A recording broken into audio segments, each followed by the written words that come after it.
ज़्यादा पूजा पाठ करने वाले लोग हमेशा परेशान क्यों रहते हैं? आइए हम एक कहानी के द्वारा जानते हैं। किसी नगर में एक निर्धन व्यक्ति रहता था। वह हमेशा दुखी रहता था। हमेशा उसे इस बात से शिकायत रहती थी कि ईश्वर की इतनी पूजा पाठ करने के बाद भी उसे कुछ न मिला। जब भी वह पूजा करता, भगवान के समक्ष अपनी विनती करता और कहता, हे प्रभु, मेरी पूजा में कहाँ कमी रह गई, जो आप मुझे इतने कष्ट दे रहे हो? कौन सा ऐसा मैंने पाप कर दिया है जो उसके बदले आप मुझे इतने दुख दे रहे हो?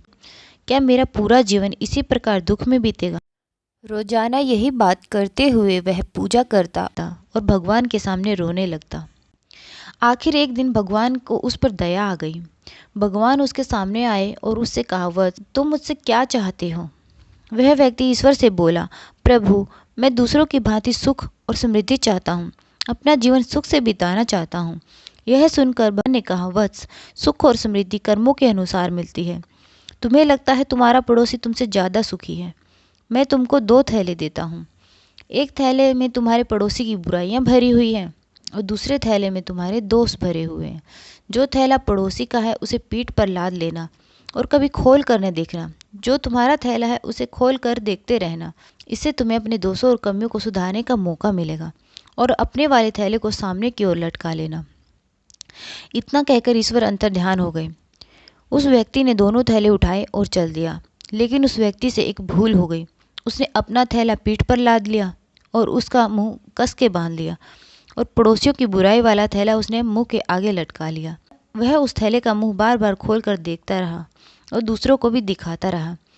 इससे उसने जो भी वरदान मांगे थे वो सब उल्टे हो गए। जब वरदान उल्टे हो गए तो अब उन्नति की जगह अवनति होने लगी। पहले से ज़्यादा दुख मिलने लगे। दूसरों की बुराई दिखाने की वजह से लोग उसे बुरा कहने लगे। यदि यही व्यक्ति दूसरों की बजाय अपनी बुराइयों को दिखाता तो वह बुराइयों को सुधारता और उसको उन्नति मिलती। लेकिन उसने अपनी बुराइयों की बजाय दूसरों की बुराइयां दिखाने लगा। इससे ये सीख मिलती है, यदि इंसान दूसरों की कमियां निकालने की बजाय अपनी कमियां निकाल कर उनको ठीक करने का प्रयत्न करे, तो वह हमेशा तरक्की करेगा।